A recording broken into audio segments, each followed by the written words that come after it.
Celestion very cleverly came up with a solution to the oldest problem in guitar.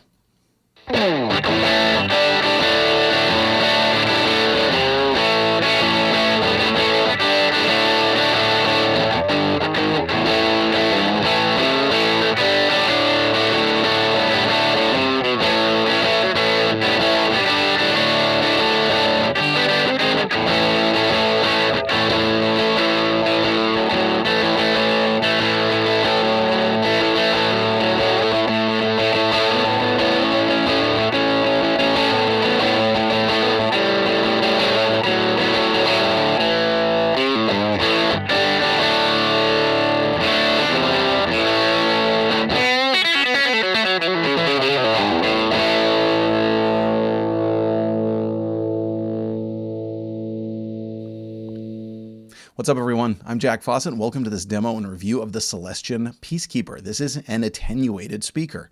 What's the oldest problem in guitar? It's volume. I've always found this really interesting, actually. If you think about the history of guitar and guitar innovation, it always has to do with volume. The early guitars were too quiet to keep up with anything. That's when Martin invents the Dreadnought, which is named after a battleship because it's so big, it projects more volume. Think about the development of the resonator guitar, again, to add volume to compete with a banjo. Obviously, the electric guitar is invented to keep up with big bands because the guitar is not loud enough to be heard playing rhythm. Then what's the problem with hollow bodies? They feed back, so then you get up to the solid body electric guitar. Now you've got the problem of you want this killer distortion, but it's way too loud, and people can't handle that for so long. So now we have to find ways to get that same sound at lower volumes. Now you have the development of pedals. And this is on and on and on and on. And if you think about it, all these guitar innovations always somehow have to do with volume. The funny thing is it either has to do with making it louder or making it quieter. And that's, I could go into a whole video on that, which I actually plan to sometime. Back to the product though. We're talking about the Celestion Peacekeeper. What they've very smartly done is make basically a really quiet speaker. I mean, that's what it is. It's a very low efficiency speaker that uses a dual voice coil in order to tame it, and it significantly drops the volume. So I have this loaded in my Marshall Bluesbreaker JTM45, and I've been peaking at around 96 decibels with it turned all the way up.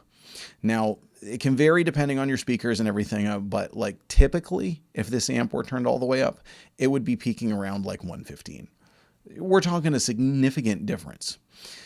Now, the tone is good. I think one of the things to keep in mind, this might sound, the Bluesbreaker is a very chaotic amp. This is not like your sort of more modern, more refined Marshall, like a super lead that has that really crystal kind of like smoothed out, aggressive punch. The Bluesbreaker, when you get it cranked, it almost sounds more like a Fuzz. Again, it was inspired by the Bassman, and a Bassman is like that too. You get a Bassman roaring and it's like, it's chaos in a good way, in a good way, but just keep that in mind. If it sounds a little chaotic, that's the amp. This is the best amp that I have to show off this speaker. Now, I want to say a huge thank you to Celestion for two things. One, they're sponsoring this video, so they sent me this speaker, but I also want to say thank you because they were very patient with me. I've had this for like 6 months and I've been using it, and it's actually been in a bunch of my videos.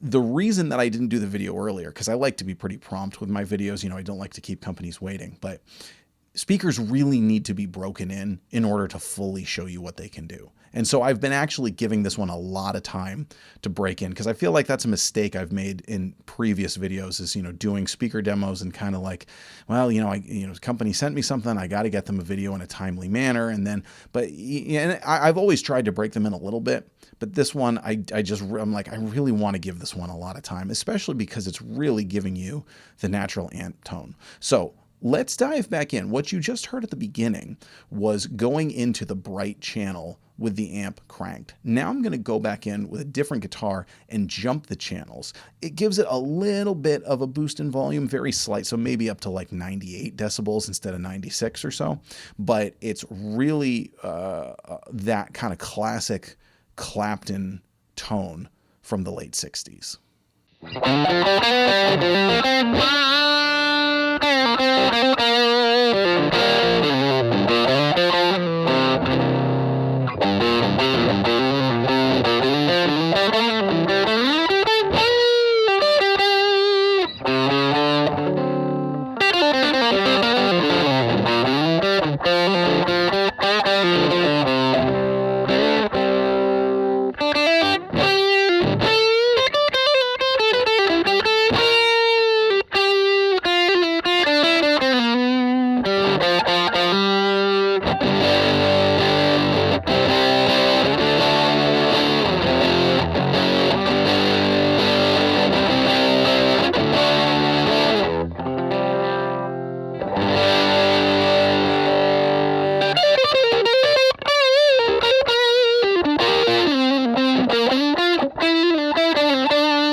Now, this is a really cool idea. It does have its limitations.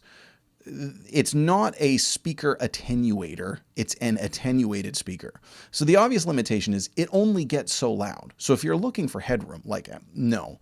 This is if you want your higher watt amp to be usable in settings where you otherwise can't crank it. So like you could actually bring an amplifier to a gig and get its natural amp breakup using this speaker. But if you need that extra volume, you've got nowhere to go. So that's, again, it's not necessarily a detraction or a negative. It's more of a know what you're getting. Again, it's a limitation of what it is. It doesn't have settings on it. It's just a quiet speaker. So keep that in mind. Now, that being said, it does still allow you to get these really cool clean tones because you can get the amp to the point where it's warmed up but not quite breaking up. So your clean sounds more full than it would at a much lower volume. But it's still, again, that might be something better for studio use or for quiet band settings. So let's go back in and have a listen to how it sounds clean.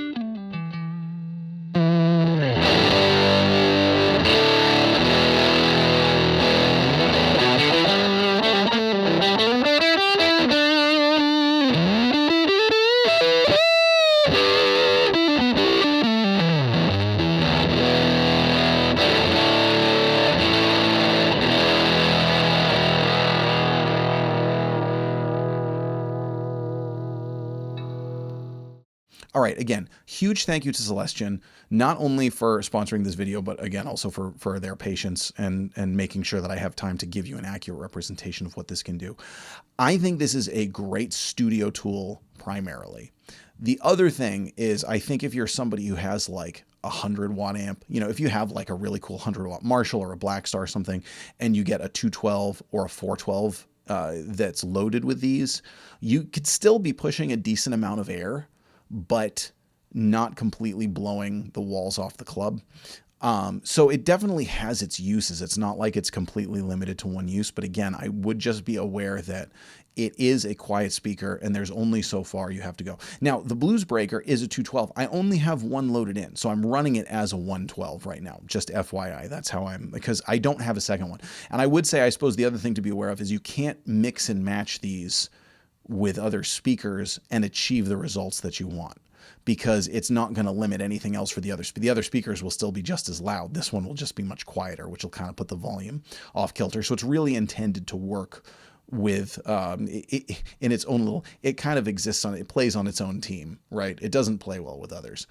You understand all those things and kind of accept those limitations, and you can get a really cool speaker that allows you to get awesome amp tones. Like, I'm cranking my Marshall Bluesbreaker here in my studio in my house without bothering anyone. Like I've played plenty reviews much louder than this and not even gotten close to breakup territory. So it's got its uses. So I am going to link below to where you can check this speaker out. That is an affiliate link. If you shop through that link, it's commission based, so I get some commission off of anything you buy, whether it's this or something completely different. It costs nothing extra to you. I'm Jack Fossett. Please remember to like, share, and subscribe, and we'll see you next time.